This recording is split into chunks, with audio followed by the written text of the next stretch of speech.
This is Orange Nation Overtime with Steve Infante and Paulie Sevilla.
Biggest one was Flory Badunga from Kansas. I just thought with Bill Self already announcing his intention to stay in Lawrence for at least one more year, we'd see a lot of the Jayhawks roster stick around, and they had a much better year than they had those previous 2 years with Hunter Dickinson in the post.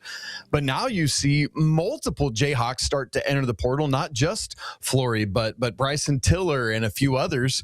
And a lot of the early noise is Badunga to Texas Tech to replace JT Toppin. And so all of that is kind of shocking to me. And then today on Wednesday, the most interesting one was we've seen a couple big time guards like PJ Haggerty enter the portal, but Duke Nick Homenia is entering the portal, a 6'8" wing, really came on late in the season as both Patrick Gongba and Caleb Foster were out injured for a bit. And so I think he's going to have a whole host of suitors lined up. And Duke has just not lost many people in the portal. This is now their second portaler in this cycle so far. So that's interesting to me as well. I do want to get your thoughts on Syracuse here in a minute, but let's talk about the team that you cover most closely, and that's North Carolina, and they're going through a coaching change themselves and just announced that Mike Malone has gotten the job there in Chapel Hill. How surprised were you? Because from the outside looking in, it seemed to us where it kind of came out of left field. Did you have any indication that he was even in the mix? How surprised were you with the decision? It's kind of in between what you just said there. And I say that because he was somebody whose name I talked about multiple times speculatively in the 2 weeks between when Hubert Davis was fired and before they announced him, but only because, and this story is well known now, but his daughter is a sophomore volleyball player at North Carolina. Because of that, and because he wasn't coaching this past year, in the fall, he was around the team some. Coach Davis invited him to come be down at practice a couple times. North Carolina had them on one of their official podcasts. The hosts did. And so from hearing him talk in those moments, I remember thinking, I was driving down the road listening to that interview, and I thought, if Hubert Davis is, ever gone, Michael Malone would make a nice replacement for him. So in that regard, yes, he was a name I had talked about, but there was no official chatter from Carolina or from more officially sourced information that he was in the mix. It was all about Tommy Lloyd and Dusty May and Billy Donovan. So it wasn't a surprise that his name came up, but it was a surprise that he was the guy, because they did a great job of keeping that under wraps. I think some of that might be because I believe we're going to see 8 to 10-ish NBA head jobs open up this cycle, and there were multiple of them that were already expressing interest in Coach Malone being their head coach. And so I'm wondering if part of the cloak and dagger of it all was to keep the NBA bloodhounds off the scent. Interesting. Any concern down there in Chapel Hill that the portal just opened? He just got hired. There's a lot of uncertainty with GM and staff and so on and so forth. Any concern that North Carolina may be falling behind a little bit on this cycle, given that the portal's already open? That's a great question. Yes, there's absolutely concern. 7 Tar Heels are already in the portal, multiple of which have expressed the possibility of coming back. They just wanted to keep their options open. Obviously, Caleb Wilson is off to the NBA. Seth Trimble is out of eligibility. But there are still some big names that are in the mix, including Henry Vasar, who hasn't declared his intentions yet. Neither has Jaron Stevenson. I'm sure we'll talk about Mr. Dylan Mingo at some point in this conversation, but he, at this point, is still committed to North Carolina, as is incoming high-level freshman Maximo Adams. And so for the North Carolina side of it, in terms of the portal, the good news is that existing GM Jim Tanner, at least at this point, is still in the mix. There's been no indication of who the new GM will be or if there will be a new GM. There's a possibility, of course, that Coach Malone could stick with Jim Tanner as his GM. We wait to see on that, as well as the assistant coaches. But I say that to say he and Buzz Peterson and others have been working on portal names. I'm sure they've been having conversations behind the scenes. So there is concern, but it's not the same level of concern as, say, when Bill Belichick was named the head coach well after the portal opened, didn't have a staff or anyone in place. So it's not that same scenario. And the good news is, with basketball, you really just need a couple guys to hit in the portal. And so if he can go find his guys, that'll be great. But is there concern? Absolutely. And it would be foolish not to have some level of it. We're going to talk about the Mingo brothers here in 1 second, but you brought up staff. Do you have any feel for what the staff will look like, or even the profile of coach? Is Michael Malone targeting college guys, or do you think that he's going to bring some guys that he's worked with from the NBA, mixture of both? What are your thoughts on that? It's a great question. As a reminder for everyone, a couple years ago, we jumped from 3 to 5 assistants at the collegiate level, and so that's a possibility. We already know that one of Carolina's assistants is out. That's Marcus Page, who went to be on staff with Wes Miller at UNC Charlotte. There is speculation that one, maybe two of the existing assistant coaches will be on staff with Coach Malone. That is Pat Sullivan, who they are familiar with each other because of where they grew up, as well as Sean May, who was an interesting part of the search process with it. So I wouldn't be surprised to see one or both of them retained on the staff. The name that has been thrown around as like the lead assistant is Chuck Martin, who has been with Coach Calipari at Arkansas the last 2 years and was with him in his final year at Kentucky as well. And so those are kind of the three kind of buzziest names right now. I think the most important thing for Coach Malone is that for me, there is no concern with the X's and O's of it all. He is a phenomenal on-court basketball coach. What he needs help with and what he needs to bring around him is the guys that know the collegiate landscape, the ebbs and flows of a college basketball season and what that all looks like. And so in that regard, I wouldn't be surprised to see him have multiple of these college guys we just talked about. But yeah, NBA names would make sense as well. And so we'll wait to see. There has been no firm confirmation on anyone, at least as we talk here in the lunch hour on Wednesday afternoon. All right, you brought up Dylan Mingo and his brother. Let's go there next. Where do things stand? There's been a lot of speculation that he may decommit and open up his recruitment. And as you well know, Jamal Brunt from Penn State, the associate head coach there, has just joined the Syracuse staff. So SU fans are excited that maybe they've got a shot at one or both of the Mingo brothers. What is the latest down there? I guess let's start with Dylan, and then if you know anything about Caden, please pass that along as well.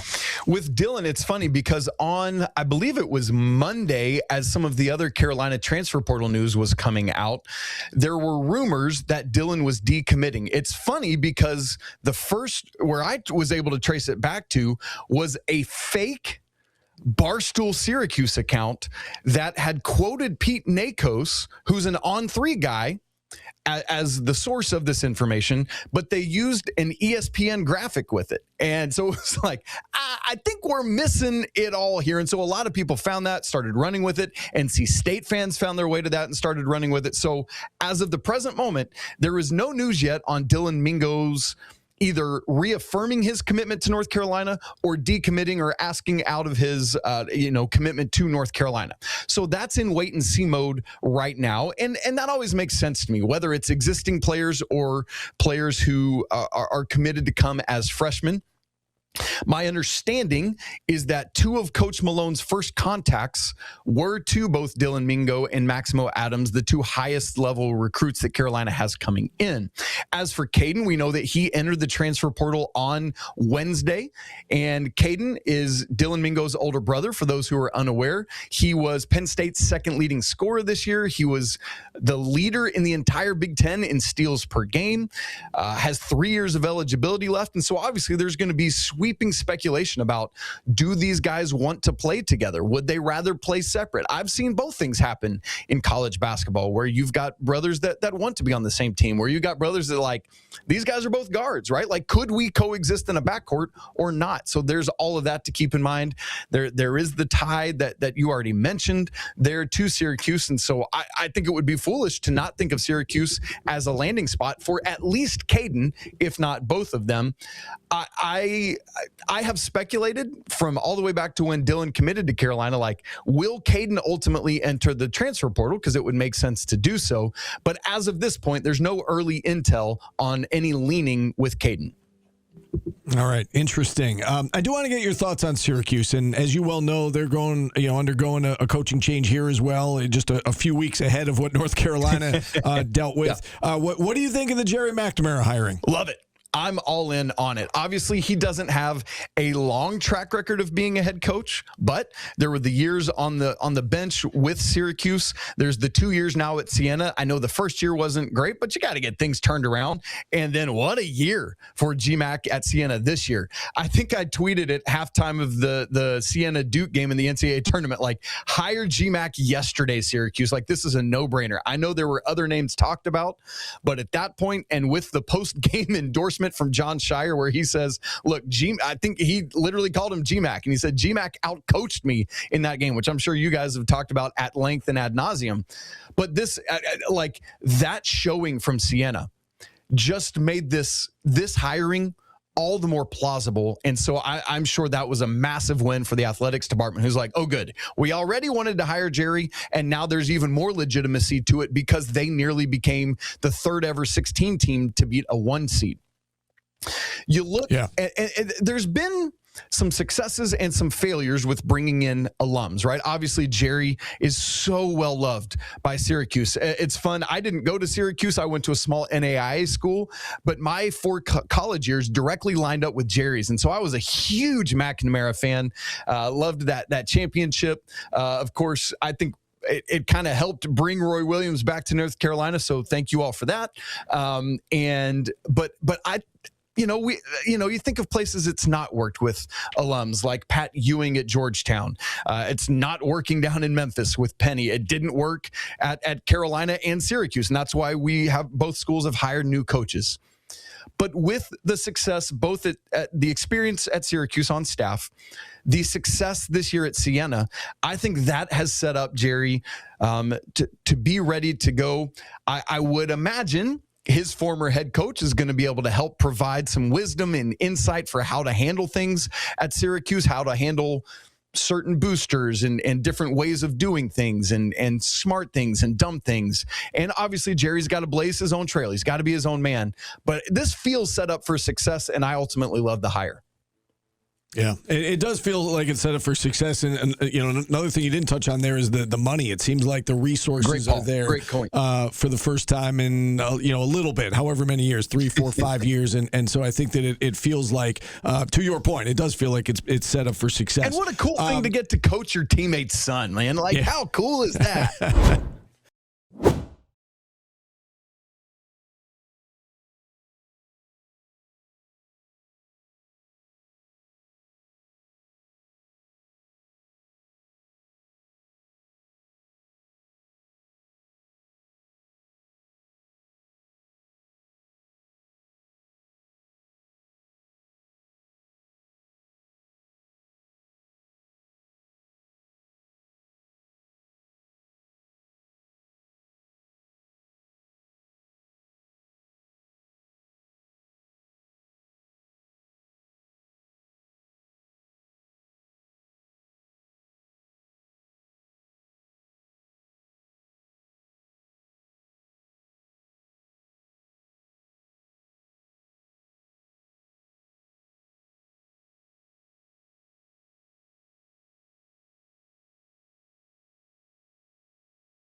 I mean, I think it was probably to be expected. He had 2 injury-plagued years here at Syracuse, and I think he's just a really, really good offensive talent. And just, I think there are things that he needs to work on in his game. He's going to be very expensive for wherever he goes, and I guess he'd have to weigh whether he wants to come back for a new staff, and the staff would have to weigh whether or not they want him, to when they're starting their new regime here. So I don't think it's unexpected that Donnie would go, and he is. I think he has a ton of talent. I think he has to do a bunch of things with his game to get a little bit better and to be a little bit more effective as he moves forward in his college career. All right. How about Gavin Doty officially coming here? Again, it was expected, right? But it was made official yesterday. What do you think his role is next year? Do you pencil him in as a starter? What kind of impact do you think is he going to have for the Orange? I mean, it's hard to say because we only know of like 3 guys that are on the team at this point, 3 or 4 guys. But I mean, I would expect him to play. If he doesn't start, he's going to play significant minutes. He's a player that Jerry absolutely loves, and it's for a bunch of reasons that coaches love players, right? He plays really hard. He impacts the game in a whole bunch of different ways. I mean, he can make steals. He guards you. He can pass the ball. He can really score it, and he's improved his 3-point shooting significantly from his freshman year. I just think think that his motor and the way he plays and the toughness and all that are things that Jerry loves. And I think those are going to be the things that Jerry appreciates when he is filling out his roster going forward. How about this 19-year-old from Slovenia that we heard about earlier in the week, Mark Morano Mamatovic, I believe is how you say it. Thank you. Thank you. I have no idea how to pronounce that young man's name. I listened to a few clips on YouTube. That was what I came up with. Yeah, and so the thing about him is, like, every time I have to write his name, I have to look at it. Like, I have it down on a piece of paper near me, so I know how to spell his name. I don't have to say it, so it's a lot better for me in that perspective. But yeah, I mean, from what I've been told about him, is he's just a really, really good shooter and scorer. He's big. He's 6'7"-ish, I think. So if you've got a wing that's 6'7" and can shoot it, that's really good. And I think he was a guy, from what I was told, a lot of programs around the country really wanted him. And he ended up at Syracuse. I think Ben Lee was significant in his getting him here to Syracuse. And that's a guy that I think, everybody wants shooters. And if you're a tall shooter, that's even better. Yeah, go ahead, I was going to ask you, Donna, there's a portion of the fan base that is kind of worried that Syracuse is getting so many Siena players. What would you say to those people that are worried that it's not a Power 4 caliber roster so far? Well, I would say you have to have 15 players on your roster. So, you got to have a lot of guys. And I think one of the things that Jerry really wants to do is establish a culture. And the way you do that is you surround yourself with players and players that you think are going to play the way you want them to play, and people that are going to be good for the culture of the team. They're team players. They're positive guys. They get along with everybody, and all those kinds of things are important when you're building a program. Like I said, you have to have 15 guys on your team. So, there's going to be guys who come here who play a lot, and there are going to be guys who come here they don't play a lot. We'll see what happens. I mean, again, there's only like 4 confirmed guys on the roster at this point. How about the schedule? We know that they are, no longer locked into that Vegas trip. Yes. They've got the Providence game in Boston. They've got the Indiana game in Indy. I know Jerry told you that he wants to get Cornell and Colgate back on the schedule. Yep. Your thoughts of, the early indications of the, at least half of the non-conference slate, the part that we know to this point? Well, I mean, I'm super happy about Cornell and Colgate getting back on the schedule. It just makes sense. I mean, those programs are an hour from Syracuse. Like, why would you pay Stonehill to come here, for example, or some other kind of low Division I team to come here when you have 2 teams that are an hour away? And I think Jerry sees it a little bit as like, sort of helping these programs out, right? They're going to get a guaranteed money to play here, and I think that's a good thing. Why would you give the money like to Stonehill or to somebody else when you could give it to a team right down the road from you? So I think that's good, and I think those are 2 very good programs. I think that they will be helpful in terms of getting Syracuse to play against pretty good competition. I love that they're not in the Vegas tournament anymore. I got to tell you, I've been doing this a really long time. That Vegas tournament was the worst run tournament. I mean, it just was awful. And, the thing about that tournament that I really hated, and I guess I understand why you'd get in it, because you're going to get the $1 million. You're going to get the $1 million, right, to spread around to whomever you want to pay to come to play for your school. But you have no idea who you're going to play. None. I mean, they could pair you up with anybody. And what happened with Syracuse last year was they got paired with 3 top 10 teams. The last team was Iowa State, which should possibly have been playing in the championship game where they could have made more money. And of course, they were super pissed because, they didn't get to play in the championship game or in the playoff format of that. It wasn't a bracketed kind of thing. It was just really, really weird the way that they did it. And so I think it's good they're not going out to Vegas to play in those games. They should be able to pick who they want to play and where they want to play those games. And you could probably make a decent amount of money from just having a one-off game with a P5 program somewhere in America. When you look at the needs in the portal, I think point guard and center are the most glaring needs right now. Do you have any certain players that you're keeping your eye on as this thing moves along here? Well, I think everybody's talked about Ryan Mesh, right? He's a kid from Chittenango, and Jerry also recruited at Siena. And, I think that he's a possibility for sure. And as far as anybody else, I don't want to say. I'm not sure exactly at this point who else they'll be going after at point guard. I mean, center is obviously a huge need. They have absolutely zero people who can play center for them right now. And they need a center. Jerry kind of like, they just got a guy from the Siena guy, Tazzy Goodrick, who just announced that he was coming to Syracuse. He only played 9 games for Siena last year because he got a knee injury. But I think, Jerry sees him as a pretty good rebounder and a guy who would be a good culture fit. But they need a big man. And those are the 2 most expensive players in the portal every year. The big men are the expensive items. And so, they're going to have to see who's out there, see how much all these guys cost, and see what they can afford. And if the players that they can afford fit what they're trying to do. Yeah, certainly a fluid situation, no doubt about it. Don, there's a couple big picture items out there. There's the NCAA tournament expansion, which I want to get your thoughts on, and this 5-for-5 rule that we saw Yahoo Sports reporting about today. So I guess let's start with the expansion. What do you think about it? Is it good for the game? Are fans going to notice a big difference? What's your take on it? Outrage about making the tournament a little bit bigger, and I don't really understand that outrage. So a few more teams get to play. I mean, there's 365, 368. That's a lot of Division I basketball teams. So a very tiny percentage right now has actually been able to participate in the NCAA tournament. I wish they would do something like, for example, in a lot of these one-bid leagues, right? Say Colgate, romps through the Patriot League and they lose by a point at the buzzer beater in the championship game. So they have just constructed this amazing run during the course of the season, and then they get beat on a buzzer beater. They're not the Patriot League's automatic bid. So it'd be cool to reward maybe one of those kinds of teams that play really well during the season, but just get beat in their conference championship. If they did something like that, I would really be behind it. But I'm not outraged that they're going to make the tournament bigger. Whatever. I mean, it's just more games. A few more teams get to participate. Yeah, I'm with you on that. It's a few more play-in games essentially, right? They're still going to end with the 64 team bracket. Exactly right. Yep. I'm totally with you on that. And then just lastly, the 5-for-5 rule that when you graduate high school or if you're 19 and you're coming in from overseas, your clock starts. You got 5 years to compete for 5 years, and it sounds like they want to get out of the business of giving out these waivers. Just everybody plays by the same rules. Do you look at it as a good step in the right direction? I mean, I think the waiver situation has just gotten so out of control, and I think that's why the NCAA wants to get their arms around it a little bit, is because you have to rule on so many guys in so many different situations, right? And if you just said, hey, you have 5 years to play from this time to that time.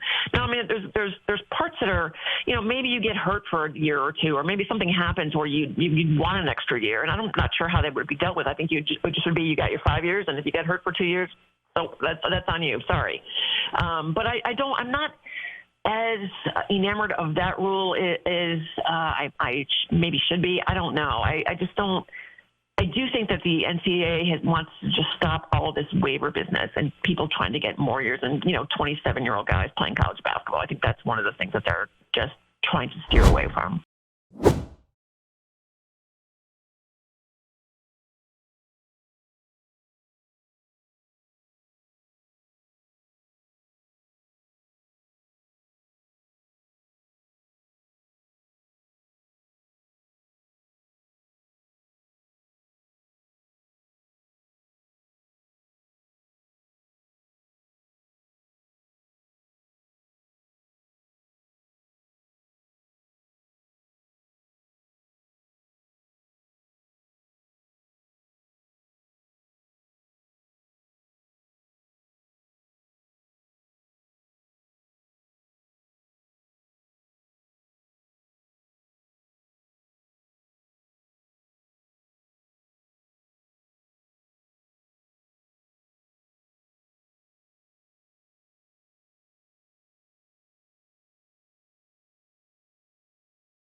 Download the WSYR Plus app on your TV to stream News Channel 9 for free. Just go to your smart TV, search WSYR Plus in the App Store, and download to start streaming today.